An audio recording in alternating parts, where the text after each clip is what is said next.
All right, we're joined with Stefan Thev. How are we doing, dude? Doing good. How are you? I'm doing well. We were just talking a little bit. Like, you literally finished your set maybe an hour ago, not even. How are you feeling? How was that experience for you? It's hard to describe. It's kind of like it's like almost a head rush, like a head high of being with all those people and performing and seeing them really like jump and all that. And now I'm just decompressing. Like, it just all that energy I use, it's just like it's like getting released from my body now. I'm feeling real like mellow right now, honestly. It's a natural high, man. It's usually like the next day while I think about it, I'm like, wow, I did that. But usually at the moment, I'm like, all right, it's cool, whatever.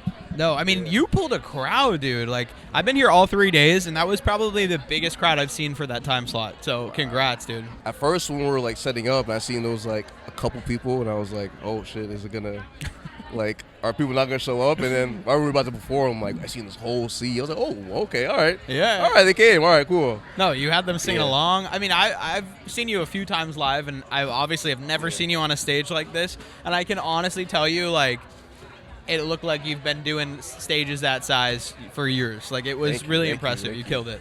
I take a lot of pride in, like, I don't know, crowd control and making sure that everybody, like, knows who I am and knows some song when they leave and whatnot. Yeah. Like, oh, I know that guy from whatever. They just know something I did, and they'll just go back home with that and hopefully tap in with everything else. Well, I actually kind of want to expand on that a little bit, because the reason I was even gravitated towards you to begin with is, like, I just feel like you're a very music-first artist. You're not really focused on content creation. You're not focused on, like, TikTok and trying to write a viral smash. You really have, like, this mysterious presence and just good music.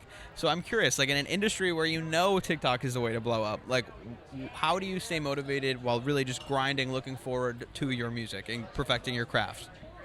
I think it's not being so focused on the results, not being too focused on, like, quick gratification on everything, because you don't really have to.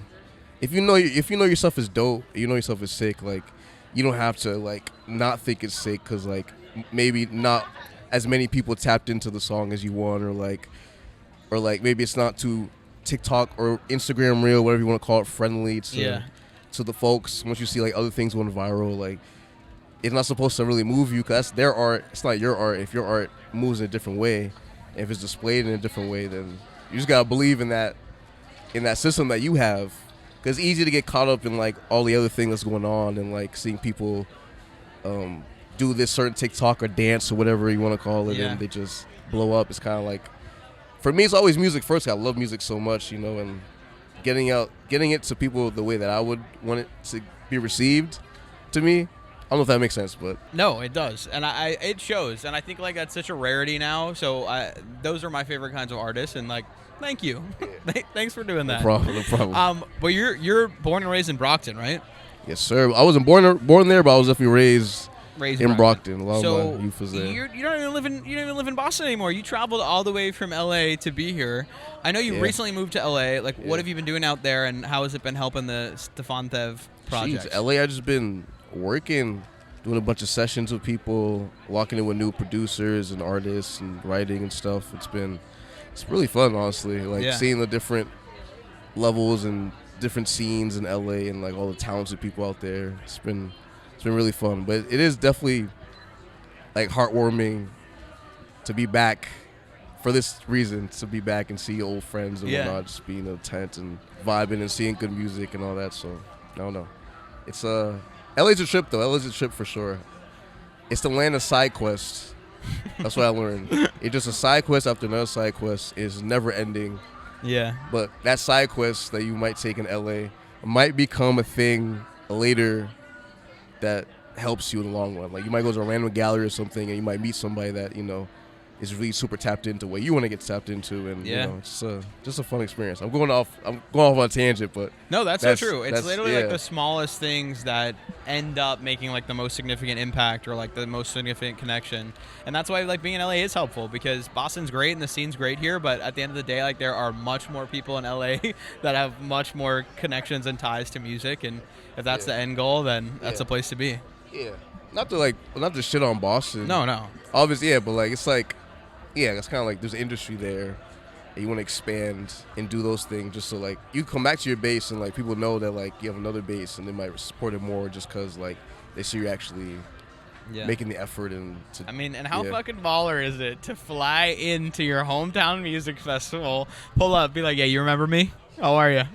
I'm kicking off the Happy Valley Red stage today. The spin back is definitely fun. It's definitely interesting. That's an interesting bag to be in. To play, yeah. I'm only flying in for a week or so. But obviously you're in LA, you're making hits, you're making music. You just dropped Don't Smile at Me, I Might Fall in Love, a chaotic sounding love song. Yeah. What can you tell me about it? What was the inspiration behind it? I'll describe it as like the honeymoon phase of like a relationship. And yeah. Like everything feels so intense and you think, oh, this person's the one. And it's like, it's almost like unreasonable how much you like this person in those first 3 months. It's like, yo, like they're so amazing and you just want to do anything and like everything's amazing. You don't see any flaws. That's kind of like what inspired me because like at the same time, like when you're in the honeymoon phase, you're not thinking clearly or logically. Like the red flags, you might not notice them till like month 4 or 5 if like they weren't so obvious. They might be obvious, but once you're in that honeymoon phase, nothing's so blatant like that. So yeah, no, and you hit the nail on the head. It's like literally just a smile and suddenly I'm head over heels. And being almost lovesick, being like just being that moment like I want to feel something, you know. Yeah. Like it was a fun song to make for sure. Yeah, well, it hit hard today on the stage. That was sick. So obviously you got the new single. You're back in Boston for a minute. What else can I look forward to in 2024? More music, more videos, more stories, just more. I got an EP I've been working on. Ooh. That I'm gonna get put out probably in the summer. Don't quote me on it, but it's gonna come out when it's warm out. That's what I'll say. When it's warm out, the EP is gonna be out. But that's what I've been working on because I haven't dropped the EP yet. I want to be able to have a body of work that people could go to. Yeah. Once they find the music and all that. Awesome. And I want to see you on the road. I want to get to a Stefan Thev show in fucking like Colorado or something. A Denver show would be lit. A Denver show would be live. No bull. If anybody wants me to open for their tour, I'm open, you know. There we go. Yeah. Obviously, we're here at Happy Valley Tent. It is the happiest tent in all of Boston Calling. I'm curious, we just talked about your music. We just talked about your career. Beyond that, personally, what's something that makes you happy? What makes me happy? I mean, a lot of things. It's like, it could be a little thing. Waking up makes me happy.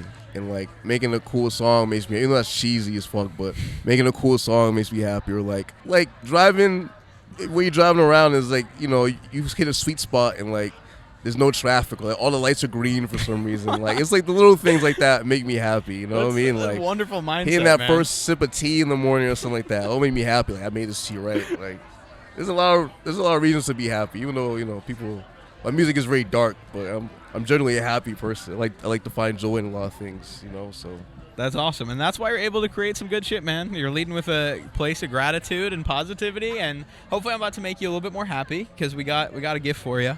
Whoa, Here's a little swag bag, courtesy of Happy Valley. Wait, what's in the bag? Oh. What's in the bag? Just put it this way: I'm not sure you can take it on your flight home. Whoa. Can I show this on the? Yeah. You see that? Got stir sticks. Oh wow. Yo, I'm gonna have fun. With this shit. What is this? So we got the whoa. That's my favorite. Hey, you're a blessing. You're a saint. Yeah, man, thank you so much. Hopefully we can make your day here a little better, and you can have a nice, relaxing come down after your set. Yeah, this made me happy. So I appreciate y'all.